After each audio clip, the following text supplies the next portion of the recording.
할렐루야. 다니엘 기도회가 벌써 반환점을 돌아서 이제 아흘해가 남았습니다.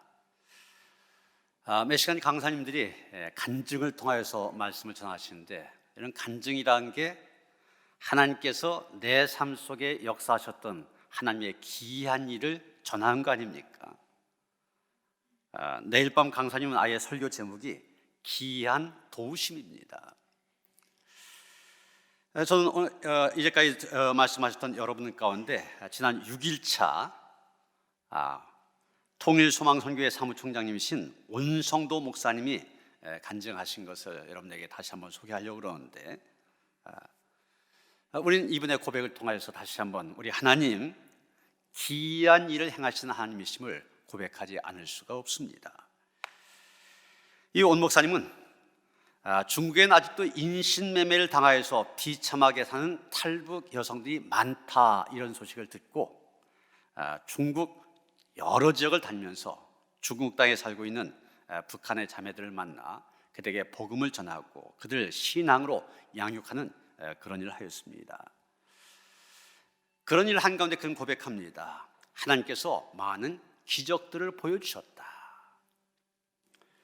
그래서 그가 소개한 얘기가 있습니다. 2017년도 이분이 잘 양육했던 6명의 탈북 형제들이 체포가 되어서 감으로 끌려가는 그런 일이 발생이 되었습니다. 당연히 그분들 양육했던 분이 목사님이니까 본부에서 연락이 옵니다. 위험하니까 빨리 거기에서 나와야 된다.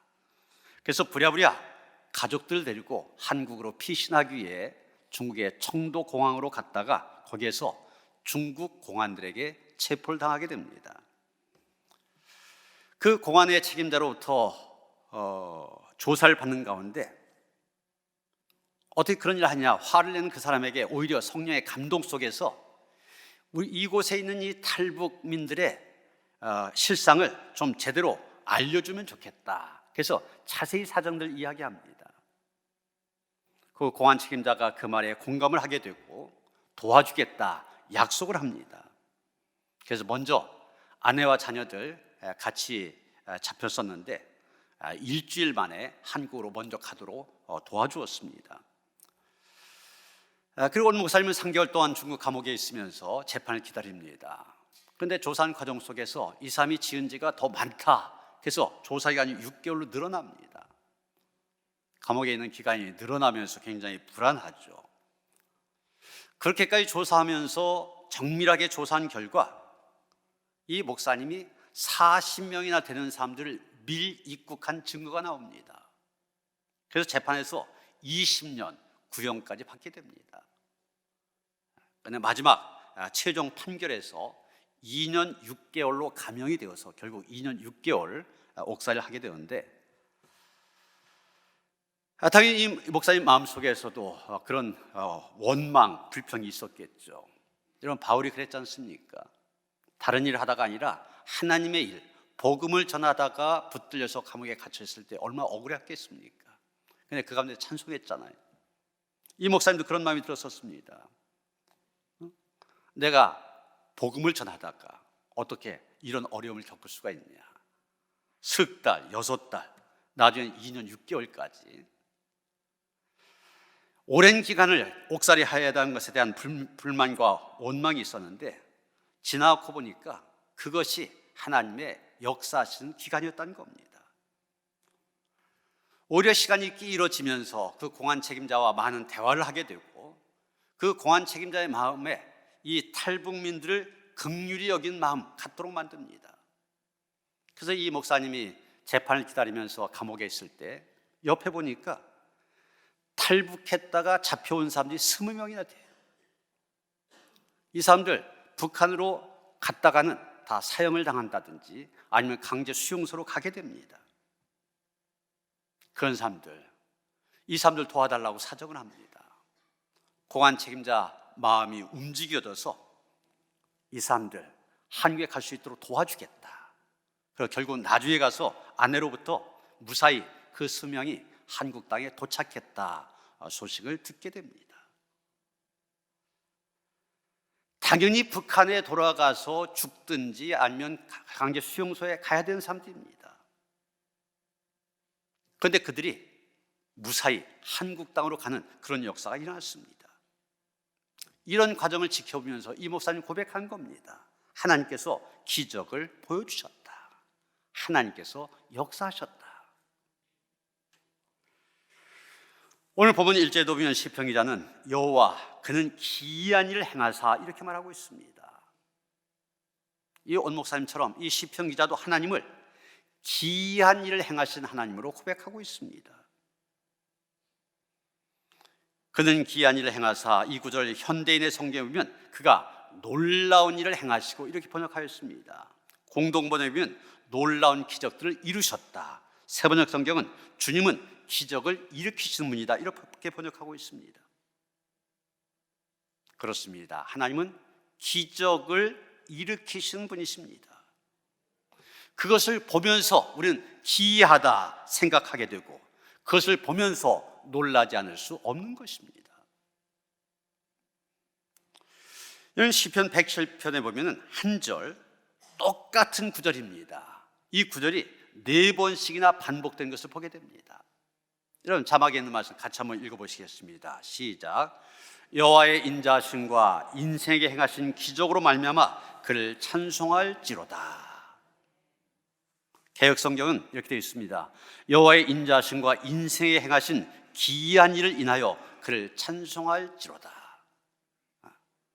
기이한 일, 기적, 놀라운 일 다 같은 말입니다. 시편 기자들이 한결같이 고백한 것처럼 하나님, 우리 가운데 기이한 일을 행하시는 하나님이십니다. 그런데 기이한 일이라고 하는 건 인간의 눈으로 보기에 그렇다는 얘기 아닙니까? 인간의 눈으로 볼 때 아주 신기한 현상, 그래서 우리가 기이하다 얘기합니다. 바로 하나님, 그 기이한 일을 행하시는 능력의 하나님이시다 말하고 있는 것입니다. 누가복음 5장에 보면 예수님께서 그 당시 의술을 가지고는 도저히 고칠 수 없는 중풍병자를 고친 이야기가 나옵니다. 이런 중풍이라고 하는 것이 요즘 의학용어로 뇌출혈 아닙니까?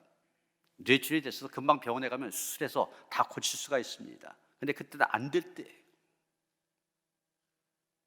저렇게 보시는 것처럼 친구들이 중풍병자들, 사람들이 하도 많아 들어갈 수 없으니까 지붕을 뚫어서 예수님께 내려보내고 예수님께서 그를 고쳐주십니다.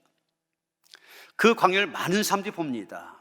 그 사람들 가운데는 정말 예수님의 말씀을 삼하는 심정으로 말씀을 듣기 위해 찾아온 그런 사람도 있었고, 육신의 질병을 고치기 위해 찾아온 사람도 있었고, 반대로 트집 잡기 위해서 예수님이 말씀하신 것을 들어가면서 그 말, 꼬투리를 잡고자 부정적인 눈, 부정적인 마음을 갖고 찾아온 바리새인 율법사들도 있었습니다. 그런데 그 많은 사람들, 다양한 목적을 갖고 온 사람들인데 이들이 한결같이 고백한 내용이 있습니다. 누가복음 5장 26절입니다. 모든 사람이 놀라 하나님께 영광을 돌리며 심히 두려워하여 이르되 오늘 우리가 놀라운 일을 보았다 하니라. 예수님이 중풍병자를 고치신 그 광경을 보고 사람들은 말합니다. 오늘 우리가 놀라운 일을 보았다. 오늘 우리가 기이한 일을 보았다. 그런데 오늘 보면 1절이면 그 기이한 일이 어떤 것이냐. 1절이면 그의 오른손과 거룩한 팔로 자기를 위하여 구원을 베푸셨습니다. 이렇게 말하고 있습니다. 하나님의 구원, 구원이 바로 기이하다 생각하지 않을 수 없고 놀랍겠다고 생각하지 않을 수 없는 일입니다. 이런 성경책, 하나님의 구원의 역사를 기록하고 있는 책입니다. 그런데 그 하나님의 구원의 역사 하나하나를 보면 참 기이하다 말하지 않을 수가 없습니다. 어느 것 하나 인간의 이성으로 납득하거나 이해할 수 있는 것이 없습니다. 하나님께서는 인간의 이성과 지혜로는 납득할 수도 없고 이해할 수도 없는 신비한 일을 하셨습니다.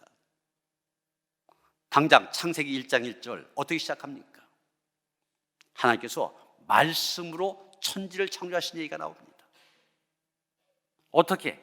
말씀으로 천지를 창조할 수 있습니까? 기이한 일이죠. 그 다음 출애굽기의 내용이 뭡니까? 출애굽의 과정을 보면은 이스라엘 백성들 홍해를 육지같이 건너게 하십니다. 40년 동안 만나와 메추라기로 배불리 먹이셨습니다. 목말라 땐 르비딤에서 반석을 쳐서 물을 공급받게 하셨습니다. 광야길 갈 때 구름기둥, 불기둥으로 인도하셨습니다. 신명기 8장 4절에 가시면 하나님의 역사하심을 이렇게 기록하고 있습니다. 이 40년 동안에 내 의복이 헤어지지 아니하였고 내 발이 부르트지 아니하였느니라. 장만지 40년 동안입니다. 어떻게 이 옷이 헤어지지 않을 수 있습니까? 그 먼 길을 걷는데 발이 부르트지 않을 수 있습니까? 그런데 하나님이 그렇게 하셨다는 거예요. 우리가 신학에 이르러서 예수 그리스도의 구속의 사역을 봐도 마찬가지입니다. 첫 번째가 성육신 아닙니까? 하나님이 인간의 육신을 입고 이 세상에 오셨다. 하나님이 인간이 되셨다고 하는 거 어떻게 우리 머리로 이해할 수 있습니까? 그리고 계속 이어지는 고난, 죽음, 부활도 마찬가지입니다. 예수님께서 행하셨던 갖가지 기적들 마찬가지입니다. 우리 이성을 가지고는 절대로 파악할 수 없는 신비스러운 일들입니다. 당연히 우리는 이런 구원의 사건들 머리로 이해하려고 해서는 이해할 수가 없습니다. 그저 하나님의 계시로 받아들이고 믿을 뿐입니다. 구약의 역대하 26장 15절에 보면 이런 말씀이 나옵니다. 또 예루살렘에서 재주 있는 사람들에게 무기를 고안하게 하여 망대와 성곽 위에 두어 화살과 큰 돌을 쏘고 던지게 하였으니 그의 이름이 멀리 퍼짐은 기이한 도우심을 얻어 강성하여 짐이었더라. 이건 마지막 뭐라 하겠습니까? 기이한 도우심을 얻어 강성하여 짐이었더라 이렇게 말합니다. 이 말씀은 우시야가 유다의 왕으로 있을 때 그때 이야기입니다. 우시야는 16살의 왕이 되어 50년 동안 나라를 다스렸습니다. 우시야 왕의 아버지 우시야 왕은 아버지 아마샤 왕을 본받아서 정치를 아주 잘했습니다. 암몬으로부터는 조공도 받았습니다. 나라가 강해지면서 애굽 변방까지 지경이 넓어졌습니다. 그런데 이 지역은 광야입니다. 그 광야에 망대를 세우고 물을 많이 개발하여 사막을 옥토로 만들었습니다. 농토를 늘리고 목축할 수 있는 것을 늘렸습니다. 우리가 쓰는 말로 하면 새마을 운동을 하여서 황금 시절을 누리게 한 것입니다. 국방도 튼튼하게 만들었습니다. 군사수가 30만 7,500명이었다고 그랬어요. 정말 모든 일들이 시온의 대로를 달린 것처럼 순탄하였습니다. 그런데 유다가 이렇게 잘된 이유가 무엇이냐? 성경은 분명히 말하고 있습니다. 기이한 도우심으로.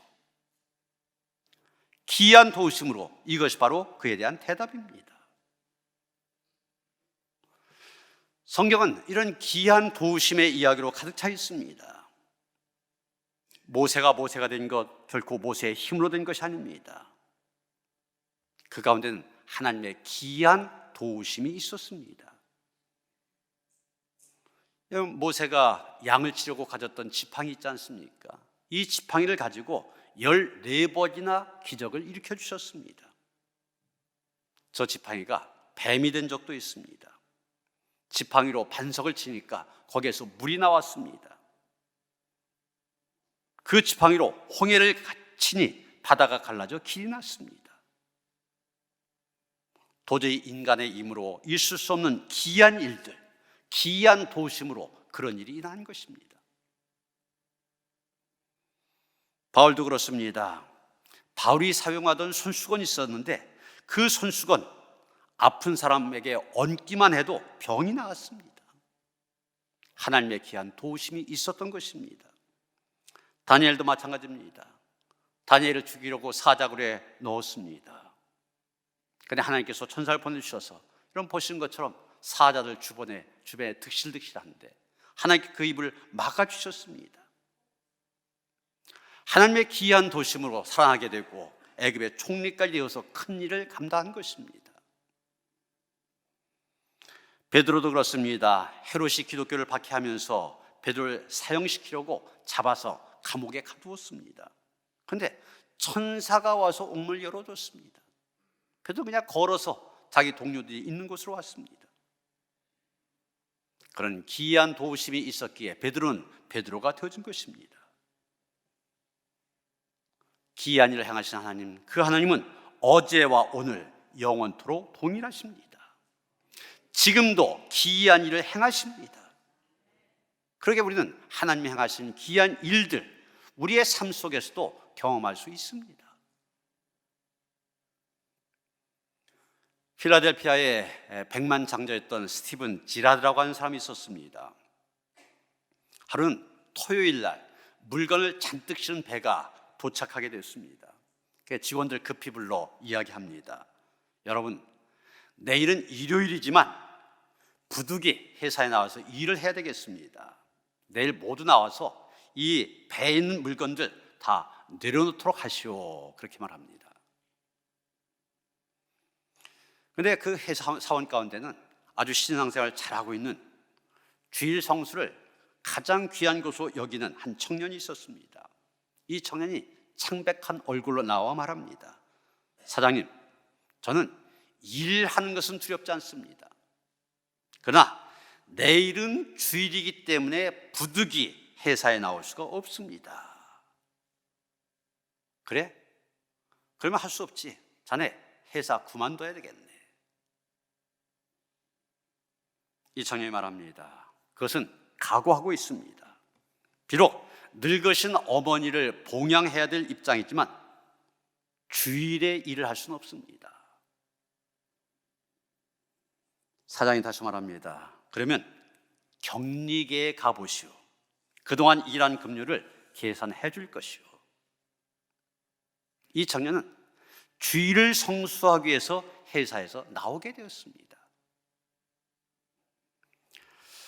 그로부터 3주일 동안이나 발이 아프도록 일자리를 구하러 다녔지만 직장을 구하지 못했습니다. 그 어느 날 필라델피아시의 한 은행 총재가 자기의 친구인 이 회사 지라드 사장에게 연락을 했습니다. 내가 새로운 은행을 하나 열어야 되겠는데 좋은 사람 있으면 좀 소개해 주게.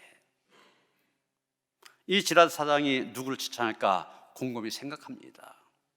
그러다가 자기 친구에게 자기가 해고한 그 청년을 소개해 주었습니다. 아니, 내가 듣기로는 이 사람 자네가 해고한 청년이 아닌가.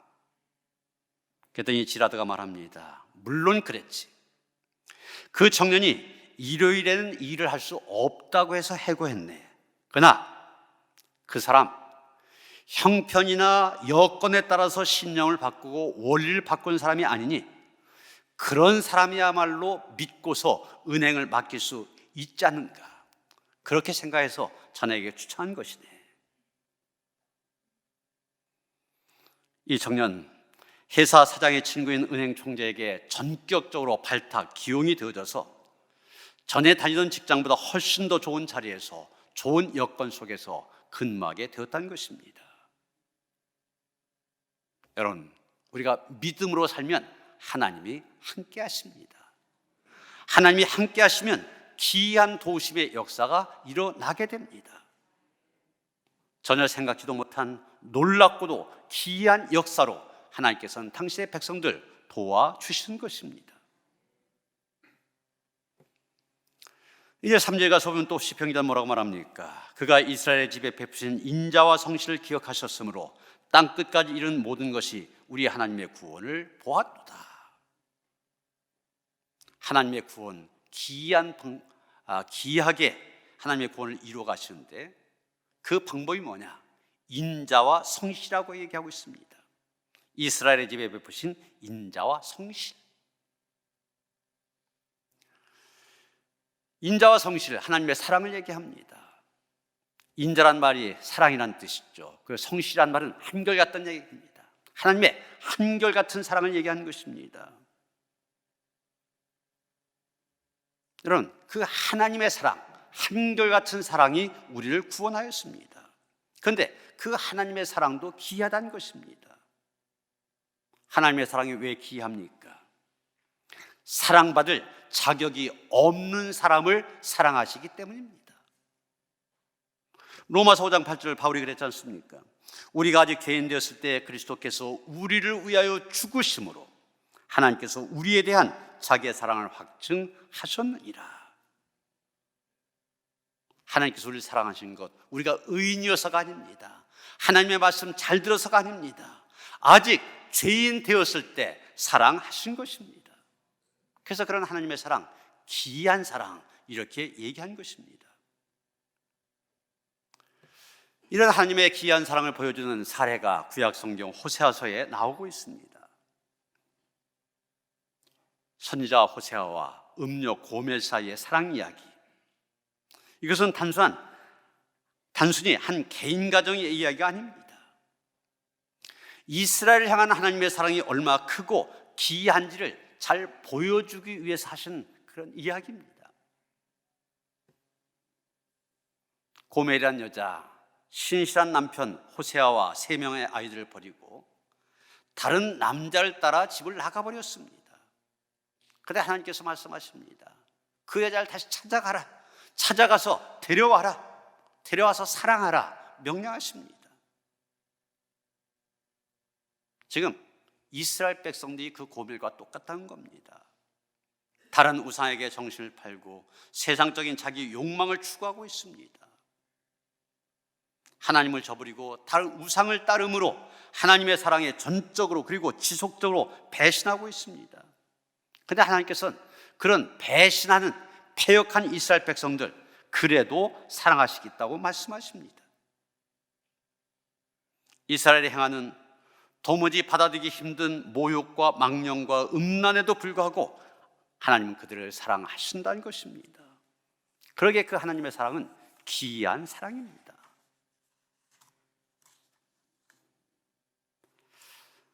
한 장로님이 계셨었는데 교회에서 어떤 일로 인하여서 상처를 받아 지금 5년 동안이나 교회를 떠나 방황하고 있었습니다. 그날도 술집에서 술 마시고 있는데 건너편에서 점을 치고 있던 점쟁이가 소리치릅니다. 여기 예수 믿는 사람이 있습니까? 제발 나가주세요. 정죄가 안 나옵니다. 사람들이 웃으며 말했습니다. 허허, 술집에 무슨 예수쟁이가 있단 말이야. 근데 점쟁이가 계속 말합니다. 아니요, 여기에 예수 믿는 사람이 있습니다. 그에게 있는 영이 나를 괴롭히고 있습니다. 어서 나가주세요. 그러면서 이 점쟁이 장로님을 뚫어지게 바라본 것이었습니다. 장로님은 너무나 민망한 나머지 서둘러 술집에서 뛰쳐나왔습니다. 그리고 큰 나무를 붙들고 울면서 말합니다. 주님, 제가 주님을 떠난 지 5년이나 되었는데 우리 주님께서는 아직도 제게서 성령님을 거두어가지 않으셨군요. 장로님 하나님의 놀라운 사랑에 감격하여 믿음 생활 새롭게 시작할 수 있었다는 것입니다. 결혼을 약속한 한 쌍의 연인이 있었습니다. 결혼을 앞두고 남자는 아파트 한 채 미리 사두었고 여자는 그 아파트 규모에 맞을 만한 가구와 또 가전제품들 다 골라놨습니다. 이제 결혼만 하면 되는 겁니다. 근데 여자의 아버지가 갑자기 사업에 실패해 하루아침에 형편이 어려워지게 되었습니다. 그 충격으로 아버지는 쓰러져 병원 시세까지 지게 되었습니다. 결혼을 한 달 정도 앞둔 날 남자가 여자의 두 손을 꼭 붙잡고 말합니다.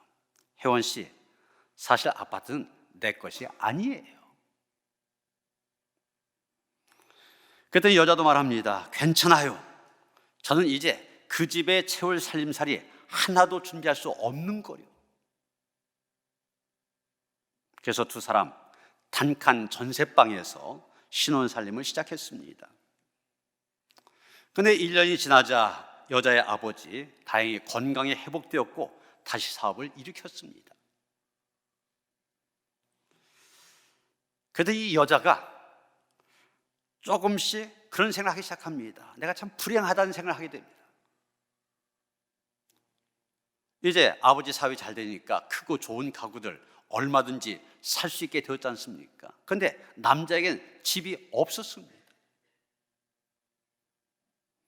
그러다 보니 결혼 전에 남자가 자기를 속였다는 그런 생각이 떠오르게 됩니다. 분명히 아파트 준비했다고 했는데 나중에 집이 없다고 했잖아요. 그러니까 억울하다는 생각만 하게 됩니다. 그래서 친정어머니에게 자기의 그 불만을 털어놨어요. 그랬더니 어머니가 눈물을 흘리며 이렇게 말하는 것입니다. 사실은 김서방이 아무 말도 하지 말라고 했는데 너 그렇게 생각하고 있다니 이제 털어놔야 되겠구나. 사실 네 남편이 아파트를 팔아서 장인의 빚을 갚았고 일부는 병원비로 썼단다. 이 말 들은 여자는 남편의 그 깊은 사랑에 큰 감동을 받고 행복감을 멈출 길이 없었다는 것입니다. 여러분, 골짜기가 깊어야만 산이 높습니다. 마찬가지로 죄의 쓴맛을 경험했던 사람이 회개하고 돌아올 때 하나님께서 베푸시는 은총 더 크고 귀합니다. 자격이 없는 죄인에게 부어주시는 감당할 수 없는 그 은혜, 하나님의 그 귀한 사랑, 그 사랑 앞에 우리는 얼마나 감사하고 있습니까? 공로 없이 죄만 가득한 우리를 찾으시는 하나님의 사랑 기이할 정도로 큽니다. 그럼 그 사랑에 감격하여 우리가 할 일이 무엇입니까? 기이한 일을 행하시는 하나님을 경험한 사람들이 할 일은 하나님을 찬양하는 것뿐입니다. 4절 보시면 온 땅이여 여호와께 즐거이 소리칠지어다, 소리내어 즐겁게 노래하며 찬송할지어다, 그렇게 말합니다. 하나님의 구원의 행적은, 그 귀한 역사는 이스라엘 백성뿐만이 아니라 땅 끝에 있는 만민들이 즐겁게 노래할 주제입니다. 왜냐하면 하나님이 베푸신 구원, 특수층을 위한 특별한 것만이 아니지 않습니까? 만민들을 위한, 모든 사람들을 위한 보편적인 것입니다. 그래서 온 땅 하나님께 찬송하라고 얘기하고 있습니다. 또 7절에 보면 바다와 거기 충만한 것과 세계와 그 중에 거주한 자는 다 외칠지어다, 그렇게 말합니다. 하나님을 찬양하는 일은 만민뿐만이 아니라 만물들이 다 함께 해야 되는 일입니다. 왜 그렇습니까? 여호와 하나님 만민의 주가 되시며 만물의 주가 되시기 때문입니다. 로마서 12장 36절면 바울은 이렇게 말합니다. 이는 만물이 주에게서 나오고 주로 말미암고 주에게로 돌아감이라. 만물도 주의 것이기 때문에 주님을 찬양하라고 얘기한 것입니다. 마이어즈라는 분이 찬양이라는 제목의 책을 썼습니다. 그 책 가운데 나오는 내용입니다. 한 젊은이가 공원의 벤치에 앉아 열심히 성경을 읽고 있었습니다. 이제 출애굽기를 읽어갑니다. 이스라엘 백성이 탈출하여 홍해를 건너는 그런 기사를 읽게 됐는데 이 젊은이가 거기 그 말씀을 읽다가 은혜를 받았습니다. 너무 기뻐서 갑자기 할렐루야, 주님을 찬양하세, 하나님께서 큰 기적을 베푸셨다, 할렐루야, 큰 소리를 지릅니다. 마침 그 자리에 한 신학교 교수님이 지나가시다가 큰 소리를 치니까 걸음을 멈추고 왜 이렇게 즐거운지 물어봤습니다. 그랬더니 젊은이가 대답합니다. 하나님께서 홍해를 가르시고 마른 땅으로 이스라엘 백성을 인도하여 구원하신 이 성경을 읽고 너무 은혜가 되고 감동이 되어서 할렐루야, 하나님께서 큰 기적을 베푸셨네 외치며 찬양하고 있는 것입니다. 한참 동안 이 젊은이의 말을 듣고 있던 교수님이 이렇게 말합니다. 젊은이, 자네는 홍해 바다가 진짜 바다가 아니라는 것을 모르고 있었나? 홍해는 바다가 아니라 불과 몇 인치밖에 안 되는 늪지대였다네, 그렇게 말합니다. 그러면서 이 신학교 교수님 젊은 청년을 혼돈과 실망에 빠지게 해놓고서 자기는 자기의 길을 갑니다. 그런데 교수님이 몇 걸음 가지 못해서 뒤에서 할렐루야 주님을 찬양하세 외치는 소리가 들립니다. 의아해진 교수님이 다시 돌아와서 묻습니다. 젊은이, 이번엔 왜 또 그러는가? 그랬더니 이 젊은이 확신에 찬 목소리로 이렇게 대답합니다. 선생님, 홍해가 불과 몇 인치밖에 안 되는 늪지대라면 그 얕은 늪지대에서 온 애국 군대가 빠져 죽지 않았습니까? 얼마나 놀라운 기적입니까? 그러니까 하나님을 찬양해야 되죠.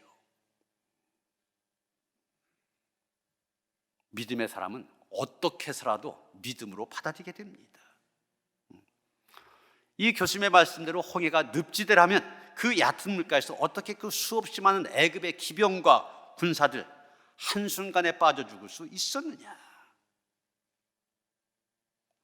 하나님의 기이하신 놀라우신 역사 찬양하고 있는 것입니다. 사랑하는 성도 여러분, 기이한 일을 행하시는 하나님, 그 하나님은 성경에만 나오는 하나님이 아니시라 지금도 살아계신 하나님이십니다. 그 하나님은 어제 성경에서뿐만이 아니라 오늘도, 아니 영원히 함께 하셔서 기이한 일을 통하여 우리를 구원하십니다. 그 구원의 은혜 앞에 감사 감격하여 그 은혜를 노래하며 나아가는 그런 성도들 되어주시기를 주님의 이름으로 축원합니다. 하나님, 우리에게 기이한 일을 보게 하시고 그것을 하나님의 역사로 받아들일 수 있는 믿음 주셔서 이 시간도 기이한 일을 행하시는 하나님 앞에 나와 예배할 수 있게 하시니 감사드립니다. 우리의 예배를 받아 주시옵소서. 날마다의 삶 속에서 하나님의 기이하신 역사를 경험하고 그 하나님을 높이며 찬양하며 살아가는 주의 백성을 될 수 있도록 함께 하시옵소서. 예수 그리스도 이름 받들어 기도하여 싸움나이다. 아멘.